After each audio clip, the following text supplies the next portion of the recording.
Hey everybody, well it's middle class review time, Burton's middle class review for April 2019. Now this is going to be a longer than usual middle class review because I actually have seen a bit in the media, some millennials, not all, claiming that they'll never own a house and all these problems that they have. And there was an article in the Courier Mail on the 4th of April, Thursday, April 4th. The only way into the housing market is death. Interesting, by Katie Hall. She looks quite well-to-do. Doesn't look like she's impoverished or anything, but anyway, she's saying how she can't break into the housing market. So I'm going to look at this article. It's a good article because it shows me so many things that this group in the millennial generation, what they're doing wrong and why they can't break into the housing market. Okay, so I'm just going to read it and then we're going to break it down, okay? So, if you're one of the few working class millennial Australians still holding out hope to one day become a first home buyer, it's likely that Tuesday's federal budget came as quite the blow. Not because of any blatant favouritism shown, but more through its willful twisting of the knife by completely ignoring the issue altogether. No grants, no additional funding, no savings measures, no policies to provide assistance for those hoping to secure an entry-level property.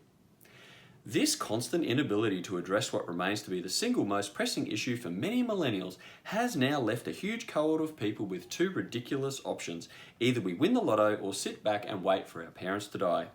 Given the odds of the former, most young people are simply facing bleak facts and banking on the latter.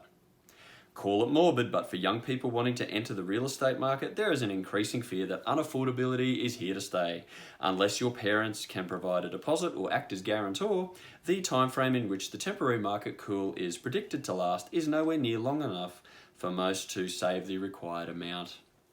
In December 2018, a survey conducted by home loan lender ME, revealed that 77% of aspiring buyers are worried that housing is increasingly out of reach for them. While no one wants their loved ones to die so that they can enter the housing market, the abysmal reality of circumstances is now that death and the lump sum inheritance that often comes with it is likely to be the only event that opens up the otherwise impenetrable market to aspiring homeowners like me. As it currently stands, my husband and I pay more in rent than we would on a mortgage by a relatively substantially amount. By a relatively substantially amount. I think she meant by a relatively substantial amount. Were we to buy a similar property in a nearby area, we'd likely save about $400 a month. Many people within my age range are in the same position with no idea what to do. On a recent visit to my mother's house, I found myself wondering what the average house price in her suburb now is, and doing the basic maths of what that minus some fees and divided by 3 kids would potentially leave me with. It felt dirty, greedy, and like an outright betrayal. Yeah, why are you even thinking this stuff, young lady?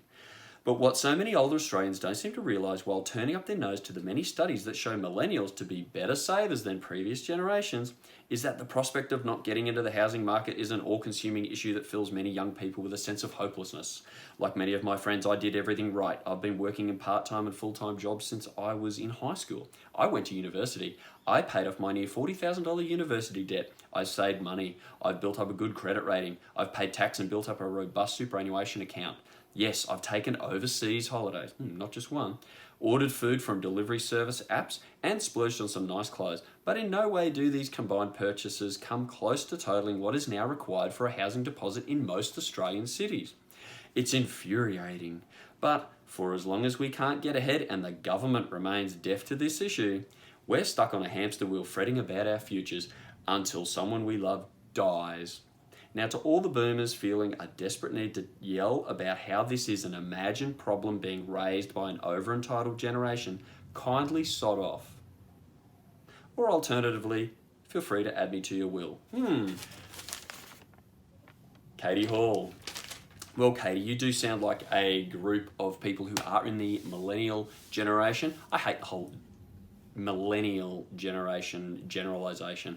I'm not going to generalize because, lots of people make choices, It's a free country. It's not a fair country. It's a free one. So you make choices and this is what leads to your life that you have. So Katie and others like you, I just want to let you know something. I'm a Gen X, I'm not a baby boomer. And we finished high school when there was a big recession on. I finished high school in 1992. Most of my friends who were trying to get trades, apprenticeships, etc., couldn't get one. They just had to do labouring jobs for a year or two until they could get an apprenticeship. You know, I went to university myself, and a lot of us came out. We didn't get jobs that we thought were our ideal job, but you did what you had to do. And most of us worked more than one job, okay? Even people who'd studied law, architecture, things like this. We worked second jobs because a lot of our basic jobs during the week weren't paying anything, okay? Well, not paying anything, but weren't paying much. So you wouldn't know what a recession is, Katie, so you're probably feeling hard done by. Now, looking at your picture, you obviously have a haircut that probably, and hair dye that probably costs over $200. You have probably designer frames. You look very well to do, and you live in a nice area by the sounds of it, because you and your husband together, the rent is more than what repayments would be on a house. Okay, we'll rent somewhere cheaper. Okay, nobody says you have to buy on these things. Now, I'm not going to put all the blame on these millennials. You know, it's all their fault why they're in this situation. Let me say, I think they've been suckered. I think they've been told a lot of things that weren't true. And she says here, and she sums it up beautifully here. Like many of my friends, I did everything right. I've been working in part-time and full-time jobs since I was in high school. I went to university. I paid off my near $40,000 university debt. I saved money. I've built up a good credit rating. I've paid tax and built up a robust super account. Well, here's what you did wrong. Yes, you may have saved more money, but you spent it too. Now, maybe some millennials are better savers than previous generations, but the previous generation saved like hell for a deposit. They went without, then they bought a smaller house. They didn't buy the dream house first. They didn't buy the big house first. Okay, we all started smaller. I mean, I lived on a farm and did crap work and paid board and worked 2 or 3 jobs and then bought rental properties first. I have friends who bought a rental first. I have friends who saved up, worked 2 jobs and then bought their home that they lived in, but they don't live in these homes now. A lot of their first homes were 2-bedroom house, 2-bedroom unit, even a 3-bedroom house, old school houses, maybe not in the best area, weren't the flashiest looking things. They did them up themselves, things like that. So you've got to start small. Remember, you talk about the baby boomers, you know, who tell millennials to get over it and stuff, and you don't like people saying these things. Well, guess what? The baby boomer generation, I'm going to tell you what they were brought up with. In the 1960s, in 1965, okay, when the boomers were, you know, young people saving for deposits or in high school still, and then looking towards buying a deposit.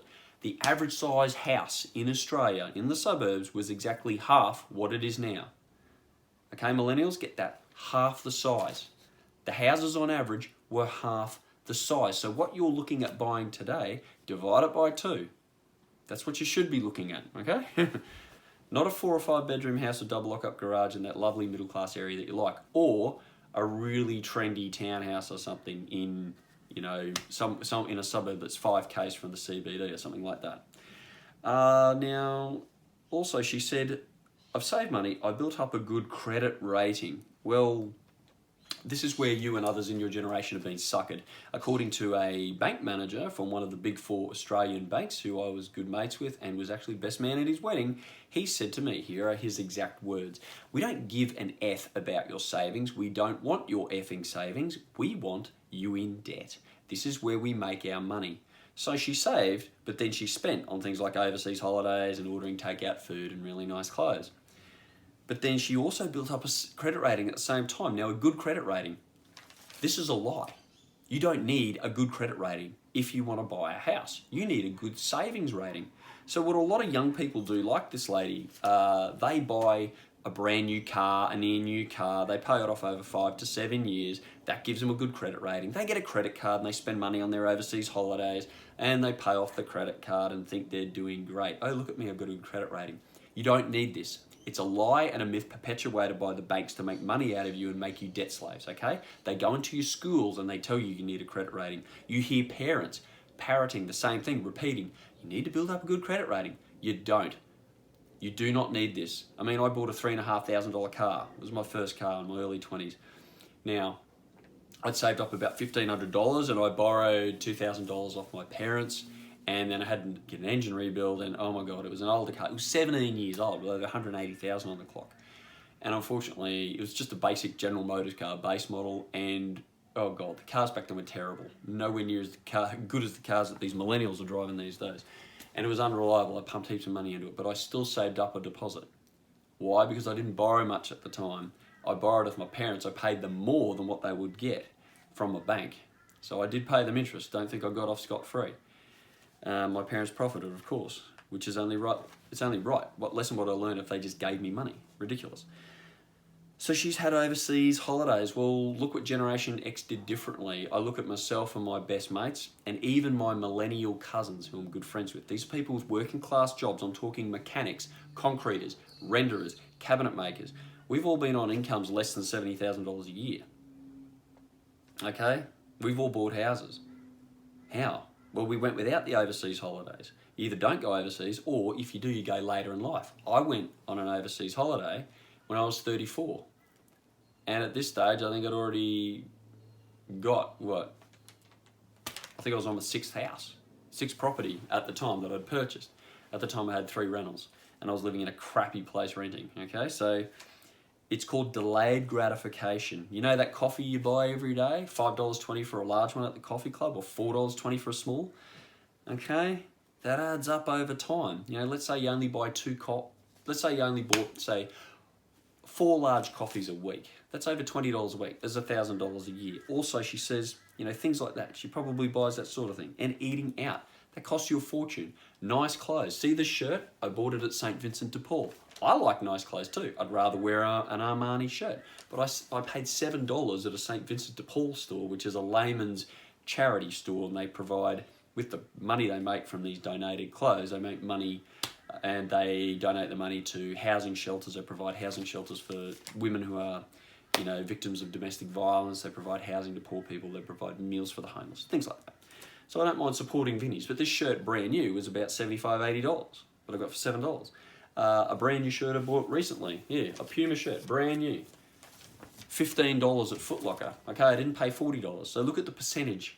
My percentages of what I spend on cars, clothing, food, etc., is less than half of what these millennials are spending, okay? They're not just spending a few dollars more, they're probably spending twice as much as what the Gen Xers did.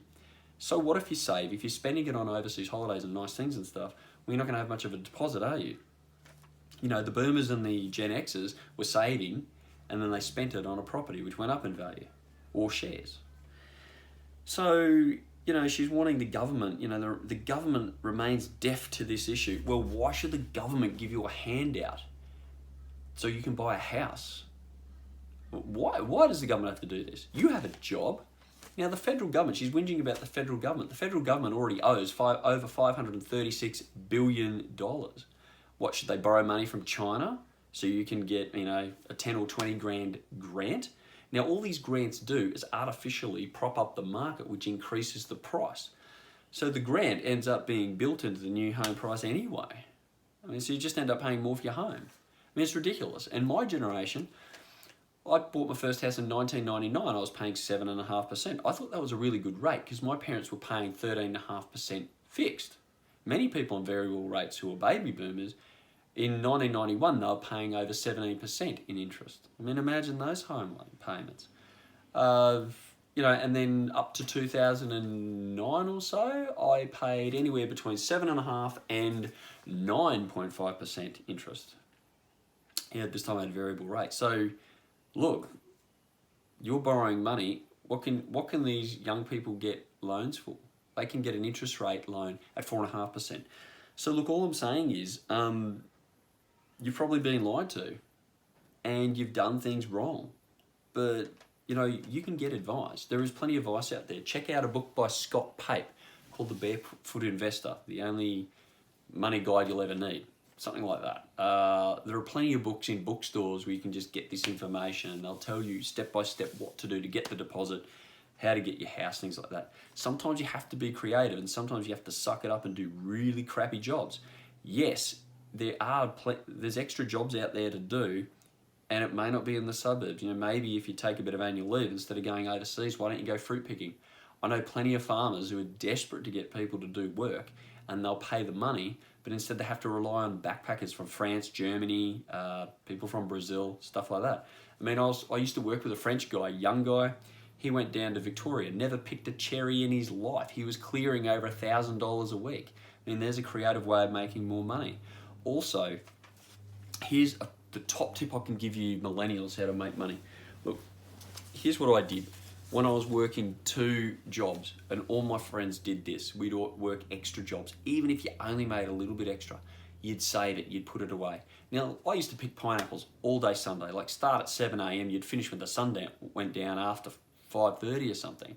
I mean, I was making at the most $70 cash. This is probably half the going rate of pay for a Sunday back then. But you know what? There wasn't any other work around, so I had to suck it up and do it. But a lot of my years, I was making only $50 a day for doing work like this. So let's say instead of going out and, buying, getting a nice meal on a delivery app or something and maybe going to the movies and having a couple of drinks. And I know you millennials spend money on drinks because look at all the craft beers out there that are selling like crazy. They're selling beers like a 425ml glass for $13 when you go out. I mean, it's crazy. You're prepared to spend that sort of money on your drinks, but and then you wonder why you can't save. So I'm going to give you a tip. Avoid that sort of stuff. Go without for a bit, because to get ahead, guys, you have to be very uncomfortable to then later become comfortable. So here's a tip. Here's what I did. Let's say I went out on a Sunday or something and made $50. Now you can get on Gumtree now on the internet and offer your services, do labouring, cleaning, you name it, anything. And someone will probably give you $50 cash for a few hours work, right? So let's say you go make $50. But in your old life, well, what you normally do, you go out and spend 50. So if you're this person who just goes out and makes 50, instead of going out and spending 50, you're $100 up. Now she's married with a husband in this article. Imagine if both of them just went out and made $50 on the weekend. Said, okay, come on, let's go do a few hours each, just try and drum up some work. It could be anything, doesn't matter what it is. The two of them together are up $200 a week, combined. Now, $200 a week, better off than what they were. That's an extra over $10,000 a year. In 5 years, they can get an extra 50 grand to go towards their deposit. I'm sure they can do it. She said she's got a robust superannuation account. Well, why top that up? That's for when you retire later. Forget that. Focus on your house deposit. You can do these things. You can make a little bit of sacrifice, and it really does go a long way. And also, like I just said, you have to do things that make you uncomfortable to become comfortable later. A lot of successful people, they never ever say, gee, that was easy and comfortable and I only worked 38 hours a week and stuff. I mean, I know a very successful surgeon. He's only just gone into private practice recently, but he did up to 90 hours a week in the public system. And he said to me, I got double the experience to what other people got doing those hours. And yes, the experience led to more money and things like that. Jamie Oliver, the famous celebrity chef, he did 90 hours a week, all the time working. That's how he got his experience. That led to more money. Suck it up, guys. You're probably going to have to work harder and smarter and maybe not have those overseas holidays as much as you did. Just like Gen X did and the generations before, and start small and then get big later. You're not going to get that dream house straight away. But believe in yourself. You can do it. You don't have to be suckered by the BS you've been fed all your life. There are ways to get out and the information is out there. So get out there, have a crack. You can do it. Back yourself and stay awesome.